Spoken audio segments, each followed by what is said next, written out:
What's up, everybody? This is Abeni Jewel Haynes. This is Frederick D. Haynes. And this is the Haynes remix. I messed up, didn't I? Yeah, but it's okay. We'll keep going. All right. It's our first time, guys. It's our first episode. We apologize for the hiccup. But this is the Haynes remix. And I make up one half what I think is the best daddy-daughter duo south of heaven. And I am here with my dad, the incomparable Reverend Dr. Frederick D. Haynes III, even though he just messed up our intro. But it's okay. It's cool. This podcast will serve as a place where insight will meet perspective, blending my dad's wisdom and experience with my daughter, who is the GOAT of daughters, her fresh view, bold voice on all things politics, sports, culture. Oh, yeah, we cover it all. As a matter of fact, we're going to give you some insight or a chance to overhear some of our conversations that y'all might not know we are having. And so we're basically in this special soft launch kicking off with 3 exclusive episodes leading up to this coming election. We're going to take a deep dive into the issues shaping our world, this country's political landscape and future. But first of all, it's time for the remix. Yes, guys. Oh, Jesus. Every episode, my dad will give us an inspirational vitamin and remix scripture and give a quick word. So, Dad, are you ready? Here it is. Today's text is Romans chapter 12, verses 1 and 2. And the Freddie Haynes remix is, I come alongside and exhort and encourage you in light of God's goodness and mercy to be all in and make an offering of yourself, set apart and acceptable to God, which is worship that makes sense. Don't try to go with the flow, but be the flow as you experience a metamorphosis from a renewed mind. This way, you will discern what God is up to, which is all good, acceptable, and perfect. That's the text for today, because for me, it's very important that we recognize there is an all-out battle for our minds going on during the election season. So when you think about the political gaslighting that is going on, when you think about the fact that so much of what we're going to hear is going to be what? Misinformation designed to, in a real sense, throw us off, knock us off, so we won't know what the truth is. And so you're going to have to deal with the fact that, unfortunately, Kierkegaard is still right, and that is our world is run not by truth, but illusion. And if you didn't feel Kierkegaard, you know I got to go with Hove, because Jay-Z puts it like this: blindfolded, expected to walk a straight line, mind molded, taught to love you, but hate mine. And so what Paul does in this passage is remind us of the importance of a renewed mind that then empowers us to not live conformed to the world, because our minds allow us to be empowered from the inside out. That's what life is about. Living life not from the outside in, but from the inside out. Because when you do it from the inside out, that's where your power is, your creativity is, and that's where your ability to reshape the world is. Not from the outside in, but from the inside out. And it starts with your mind. Your mind is so important. And so what I'm hoping we'll be doing today and in the days going forward on this soft launch of the Haynes remix is to make sure that we challenge the mind, renew the mind, because when the mind is on fire, I guess I got to quote Big Sean now. Big Sean said that he learned a loaded mind is more powerful than a loaded weapon. That is today's remix.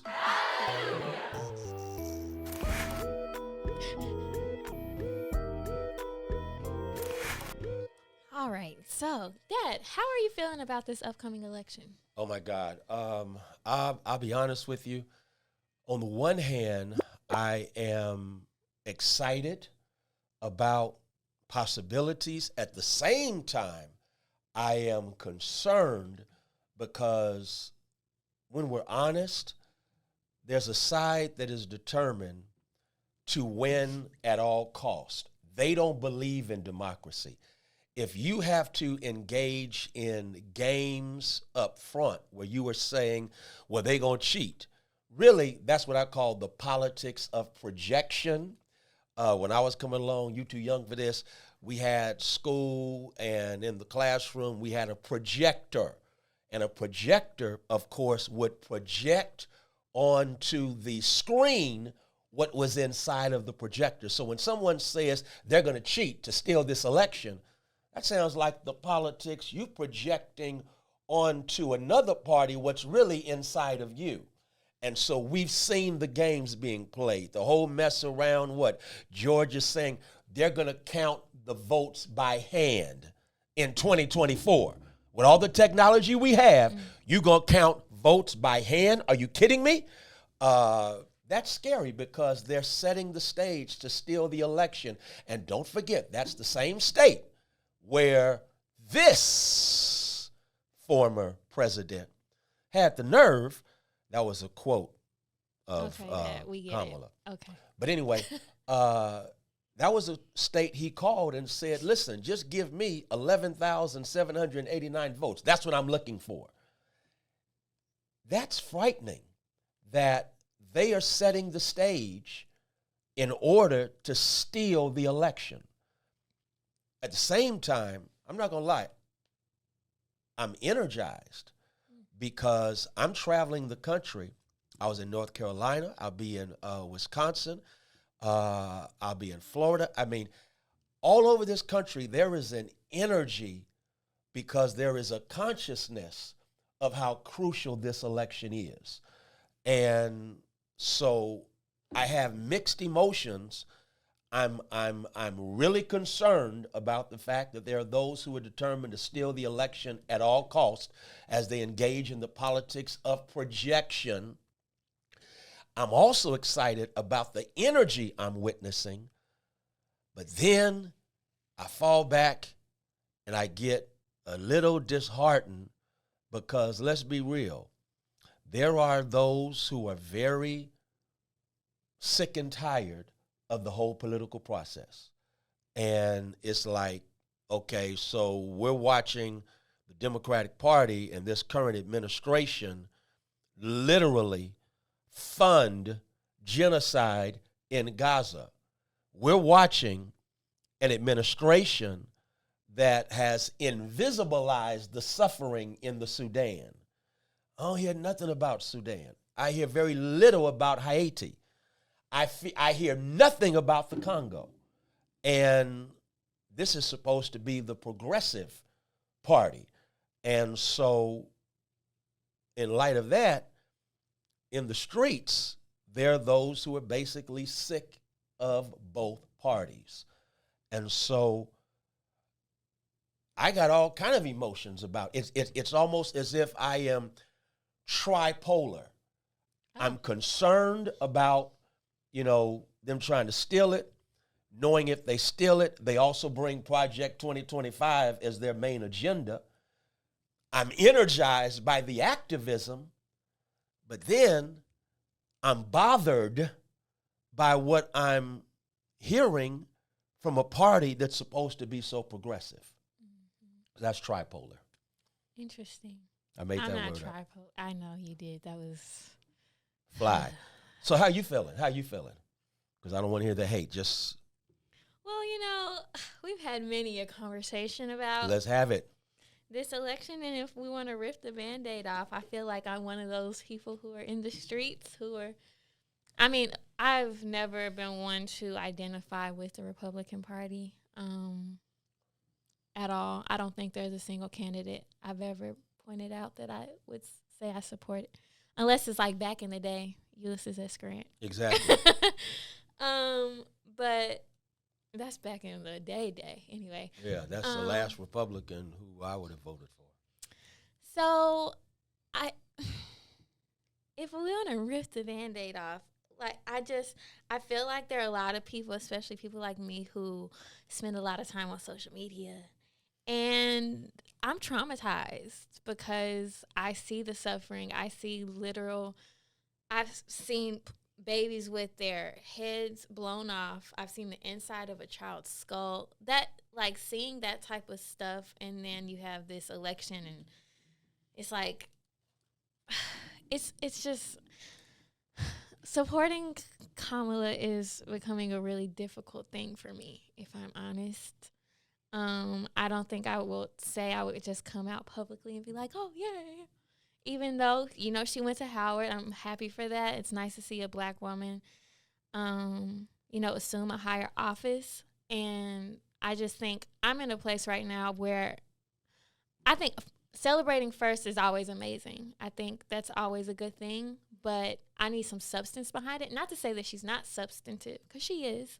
But there's just some things where I feel like she's turned right on that I'm kind of disappointed in, when it comes to the border, when it comes to fracking, and then, of course, Israel, Palestine. I feel like there is more hope, a little more hope, because I know private conversations that you've had with her regarding that issue, and there seems to be a bit more of a heart there as opposed to the person she's serving up under in this administration. I feel like there might be some changes, but I can't bank on it right now. And so it has me disheartened.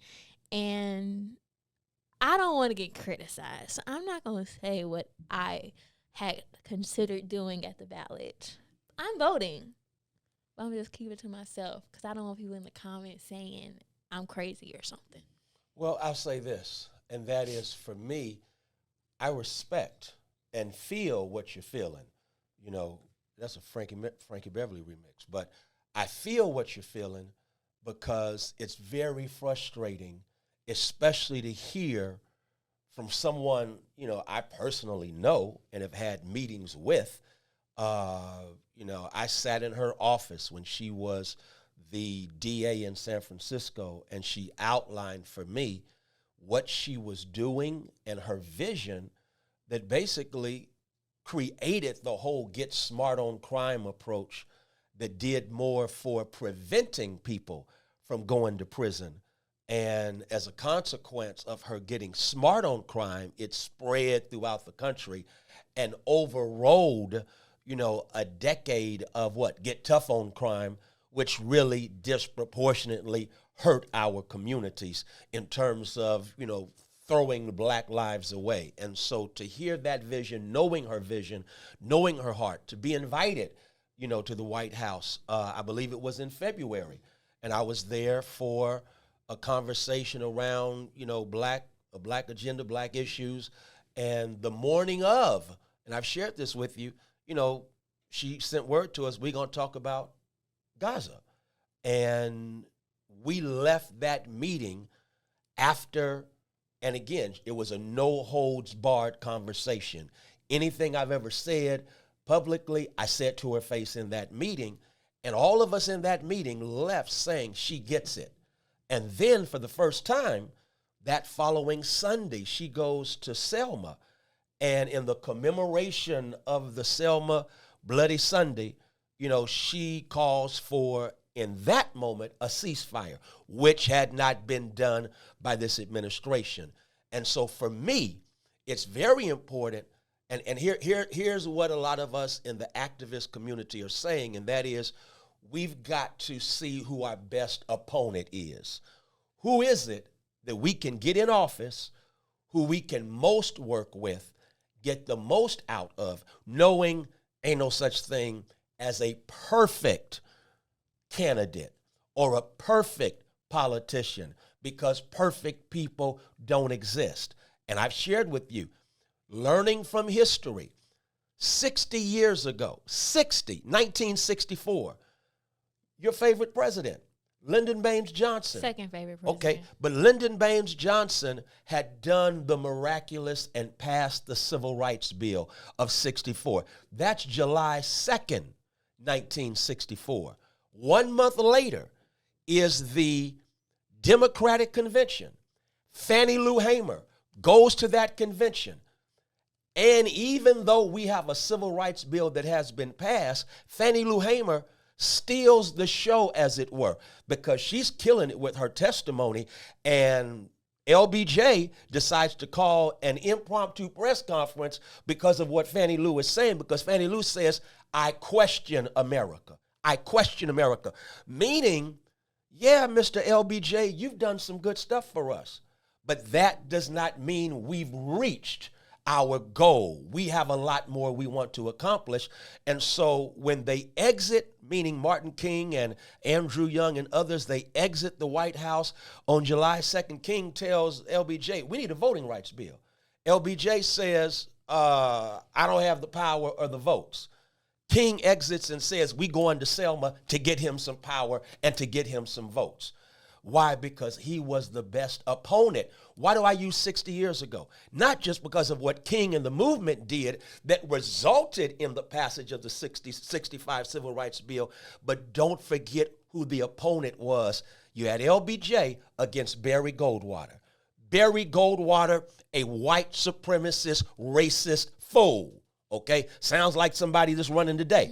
And so they had a choice, and they decided LBJ ain't always on the side we want. And so Fannie Lou says, I question America, while LBJ is still in office and questions the administration. And I don't think it's anything wrong with pushing them to do the right thing. And that's why, and you've heard me say this, my whole thing is vote strategically. You can vote, and at the same time, you can hold accountable. You can vote, and at the same time, believe that there is a better day coming because of what you do after November 5th. Well, yeah, and I think, like, the one thing that I said I could never argue against is the Supreme Court justice piece and the judicial seats. I can't argue against that. I feel like, you know, for the people who are like me, who are disillusioned with the Democratic Party and just kind of over it, I think I would trust a Kamala Harris appointing a judge far more than I would trust Agent Orange. I don't call him by his name. So, yeah, that's kind of where I am on it. I'm still just, I don't know how to put it. I still haven't come to a resolution yet. I feel you. And I feel like there are a lot of people out there like me.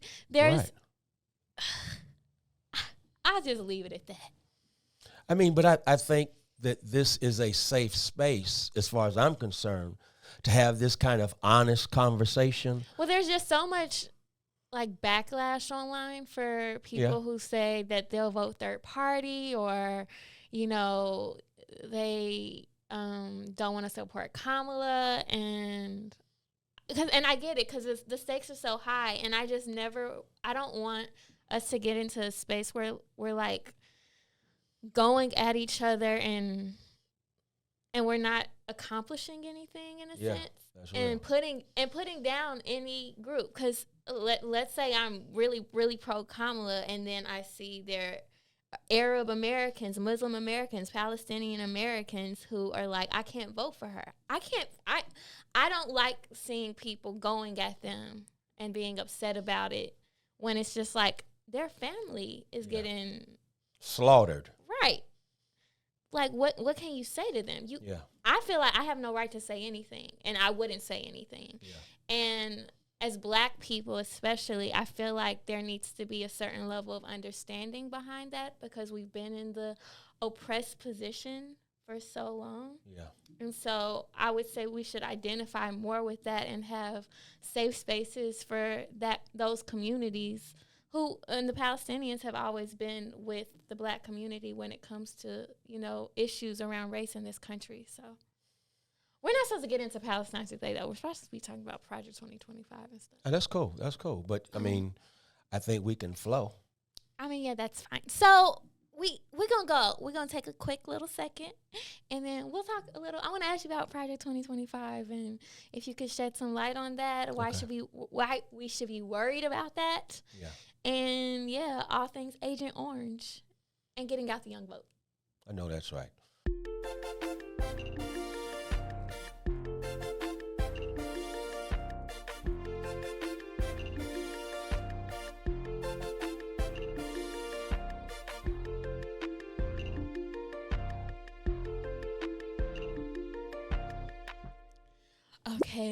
good father. What's up, Ab? All right, so yeah, what's Project 2025? Project 2025 is a hostile takeover of democracy. Rooted in 1973, the Heritage Foundation was founded. And I want to give you context. It's 1973, 5 years after the assassination of Martin Luther King Jr., 5 years after the passage of the last bill that completed what is known as the Civil Rights Movement or the Second Reconstruction of this country, and that was the housing bill. 1973 is 5 years after that, but also 5 years after the election of Richard Nixon, who campaigned on a Southern strategy, which was the backlash to the Civil Rights Movement, because they called it positive polarization. Don't miss that. Positive polarization, meaning we're going to use division in a positive way to get the White House. And they won the White House. 1969, Nixon is inaugurated, and then 1973, he's won re-election. And while that's going on, the Heritage Foundation is forming. And the Heritage Foundation, they begin this hostile takeover of the U.S. government. So much so that here comes 1980, Ronald Reagan. And don't forget this, he campaigned not on the Southern strategy, but Ronald Wilson Reagan campaigned on states' rights. States' rights. Isn't this around the time also that Roe v. Wade was passed? Thank you for bringing that up. 1973, Heritage Foundation, 1973, Roe v. Wade is passed. And so what they do, they basically organize, mobilize, strategize in order to begin to roll back Roe v. Wade, even though that was not their initial intent. Okay. It became a part of it when they saw that they could get the right-wing evangelical community to buy in if they said, okay, we're going to overturn Roe v. Wade. So 1980, Reagan gets elected on states' rights, which is a harking back to of what? The whole Civil War being about states' rights, the rights of Southern states to hold on to the enslaved black people. Yeah. And so these folk are real blatant with their stuff, okay? Mm-hmm. And so Reagan gets elected. And the reason I bring that up is because 60% of what Reagan passed as president during his 8 hellified years, 60% of it came from the Heritage Foundation. Why do I bring that up? Because the Heritage Foundation has never been concerned about one personality in the Oval Office. They've always been concerned about an agenda. And so now they have Trump as their personality, who had everything. He said he doesn't know anything about Project 2025. And every time he opens his mouth, he lies. So it's like, we really believe Donald Trump had nothing to do with it, even though people in his administration are the architects of it. He said he don't know them people. And he don't know them, though they were in his administration. So again, every time he opens his mouth, a lie is coming out. That's true. So now, Project 2025, just to break down some of the things it does, basically wipes out the Department of Education. And what does that do? Wow. Just say you live in Texas, for example, and you have a governor who's doing everything in his power to send public education funding to private schools. Well, if you have a Department of Education wiped out, then public schools become more vulnerable. And in a state like Texas, everything Abbott wants to do gets done. The EPA, Environmental Protection Agency, why should that concern us? because of the fact that the air we breathe, and I read this stat last week when I was in South Africa, and that is, do you not know that the upper 1%, white rich people, create 66% of the toxins and pollution inhaled by black, brown, poor, indigenous people? But if I wipe out the EPA, that means no regulations. If there are no regulations, then, hey, forget all the toxins. I mean, the toxins go in the air and they blow to a certain side of town.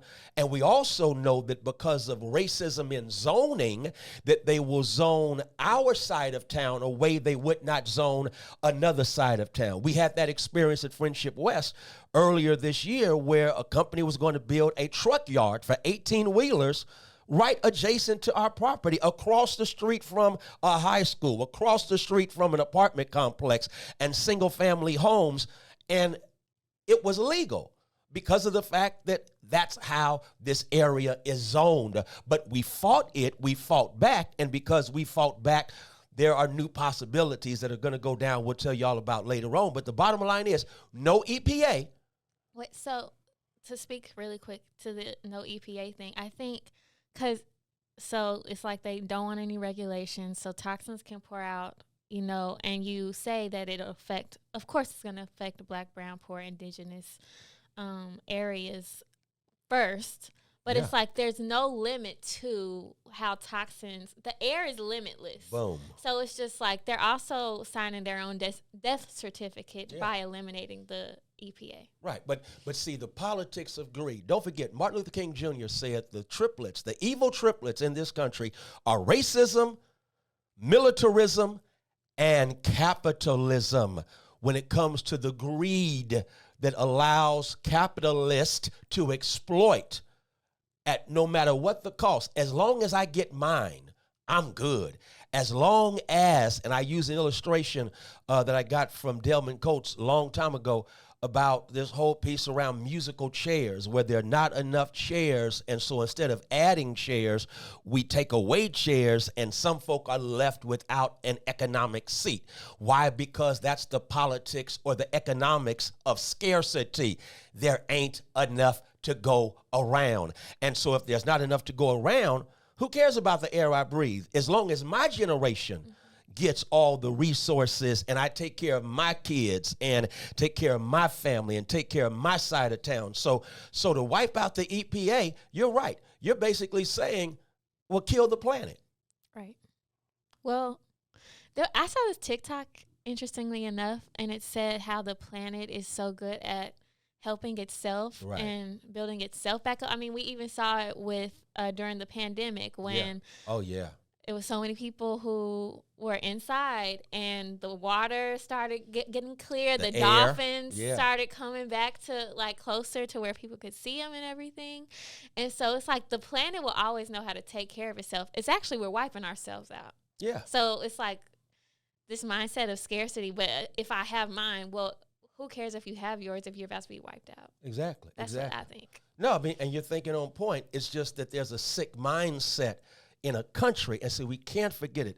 This country was built on the backs of enslaved Africans while being taken from the indigenous population that was already here. So when you hear about Columbus, 1492, Columbus discovered the ocean blue and discovered America. No, he didn't discover. How you going? I mean, first of all, you got lost. Let's be real. Columbus got lost. He didn't discover nothing. But he gets here and it begins the wipeout of the indigenous population. And so there is an economic greed that drives everything. It's in the DNA of this country. And that's why, for me, we've been the healing agent for this country when we have not decided to approximate white supremacy in order to call that success. As long as you do that, then of course you're going to buy into a capitalistic vision, which is one of scarcity and never of abundance. Now, I got to preach a little bit. Jesus said, I've come that you might have life and have it more abundantly. And if he was in the beginning creating the heavens and the earth, then he made sure that it would be abundance to be enjoyed and not scarcity to be fought over. Once that theology and mindset gets into our head space, we can actually have a whole healed nation and world that God made enough for everybody. Yeah, that's true. I feel like that even the scarcity mindset is not just like an American thing either. It's like all of the empires, like the acquisition of land so we can have these resources and everything, taking advantage of the like places in Africa and in the Northeast. Or North Africa, I should say. I know you don't like to use the term Middle East. So, yeah, that was very enlightening. I appreciate that. I try. Okay, anyways. Anything else about Project 2025 that you think everyone should know about? Or even just like, maybe there should just be a big warning sign. And, of course, later on, a few episodes from now, we're going to have a special guest to talk about black men in voting. But I think, it's alarming to see how many black, brown people are thinking about supporting Trump in this upcoming election when he supports, even though he says he doesn't, supports Project 2025. He opened his mouth and lied. So let me just say this. The other piece that for me is so crucial, and that is Project 2025 wipes out the Justice Department. And so when you have the ability to enforce the Civil Rights Bill of 64. That is allowed unless Project 2025 has its way. And so all that went on, all of the good that came with the 64 Civil Rights Bill, let's be real, that gets wiped out. What rights women have. When you look at what has happened in colleges and women, Title IX, all of that, that's because of the Civil Rights Bill. So here comes the Justice Department getting wiped out, and the next thing you know, you're like, okay, so what recourse do we have? Now, marry that with the fact that the Supreme Court, and I thank you so much for what you said earlier about who gets to select the next judges. Mm-hmm. Marry that with the sad reality, this Supreme Court that just in June basically said a sitting president, a former president, is immune from prosecution. You can do all the dirt you want to do, but you are immune. You are immune no matter what you've done. That's what this Supreme Court just said. And so given that reality, you let Project 2025 marry a Supreme Court that is given the presidency carte blanche, and you no longer have a president of the United States. You have a king of the United States. And I hate the notion of King Donald. That just, I'm sorry. Do you need a trash can? Yeah. Oh, okay. Well, so that's it on Project 2025? Well, first of all, it's 920-something pages, so That's it true. sure ain't it. Have you read all of it or just excerpts? I've read probably out of the 925, I've covered a good 800 and maybe 10. God, you're really good at reading. No, it's like this. You read it and get scared. And then you want to read some more and you get more scared. And then it hits me, okay, I got to scare everybody else because, as Karen Hunter says, scaring is caring in this instance. And so I'm trying, if it sounds like I'm trying to scare everybody, yes, I am. Oh, okay, thanks. That makes a lot of sense.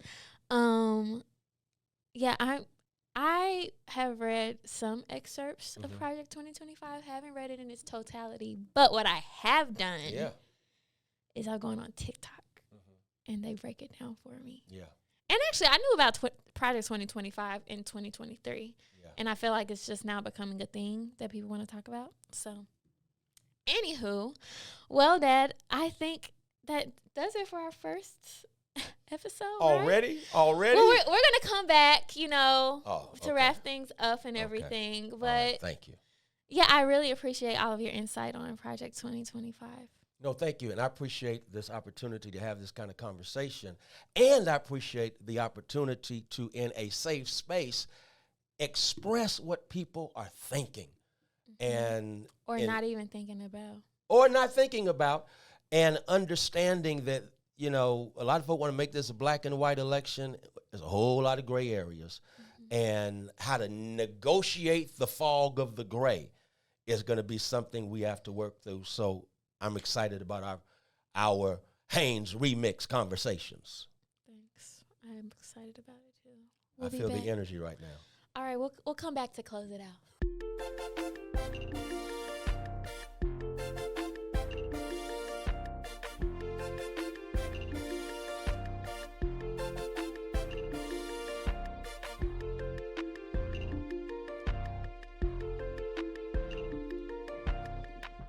All right, so before we officially close it out, I want to thank Alisha because I sent her a message and she got back to me immediately. So thank you, Alisha. That's unusual. Okay. Oh, don't do that. Thank you, Alisha Trusty, our producer for the show. Anyway, so you'll be doing a block party on, Alisha, what's the date? Sunday, October 27th. It'll have voter engagement activities from 12 to 3, and then early voting will be available from 12 to 6 p.m. at Friendship West. Do you want to speak to anything about that? Right. So October 27th, Sunday, October 27th, is the only Sunday allotted for early voting. Interesting. And so historically, we have tried to make that a super Sunday or Souls to the Polls Sunday, where we just basically said, hey, come to worship. And then when worship ends, we march to the polls, which ironically, conveniently, are right here at Friendship West. And so the beautiful thing is we're going to have the block party because the idea will be, okay, if you don't want to stand in line and wait, then we'll have we'll have food options. We'll have the ability for your kids to play and have a good time. A DJ throwing down, so we'll be playing Frankie Beverly and Sean Martin and all the greats. Shout out to you, Sean. And we'll be doing that because we recognize the importance of this election. It is my hope and prayer that on Sunday, October the 27th, even if you don't go to Friendship West, get here by noon or between noon and 3 and vote. That's the key. Vote. Now, I'm not going to tell you who to vote for, but I am going to tell you to vote. Yes. Please and vote. Down ballot. And It's not just about the president. Please know it ain't just about, because let's be honest, what happened in 2008 is that we got all hyped about the top of the ballot. And while we were hyped about the top of the ballot, 2009, we go to D.C., Obama gets inaugurated, we are partying, and the Tea Party went to planning that same night. And they took over local, county, state elections and wiped everything out in 2010, 2012, 2014, 16, 18, et cetera. I got to say this out before we go because this is just, this hurts my heart. I was in a civil rights forum, and one of those persons who keeps data came up and shared this with me. Since 2012,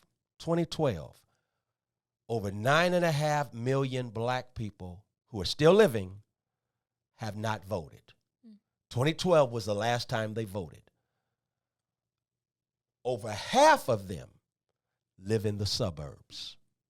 Now, think with me about that. You live in the suburbs, so supposedly you're better educated. Supposedly you have access to more resources, but you haven't voted since 2012. We got to find out why. And at the same time, remind persons that your vote counts. It counts so much they don't want you to do it. And since they don't want you to do it, why cooperate with people who don't want you to vote? Yeah. And so please, October 27th at Friendship West, 2020 West Wheatland Road, Dallas, Texas. From 12 to 3 is the block party, but you can vote from, I think, 12 to 5. 12 to 6. 12 to 6 on that Sunday. Thank you. You're welcome. Well, thank you all so much for joining us for the Haynes Remix. Please be sure to follow us on our social media. Our Instagram and TikTok is at the Haynes Remix. If you aren't watching us on YouTube, please be sure to go there and subscribe to my dad's channel, which is simply Frederick Haynes, so you can watch our episodes as well. You can also follow us individually. All of my social media and my shenanigans are up under at Abeni Jewel. Shenanigans. Yeah. Can you tell them where to follow you? Okay, you can follow me without shenanigans at FH Unscripted.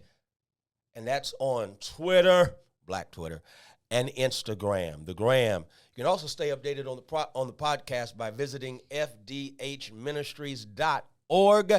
And again, we got to give a shout out to our phenomenal production crew who has made this thing happen.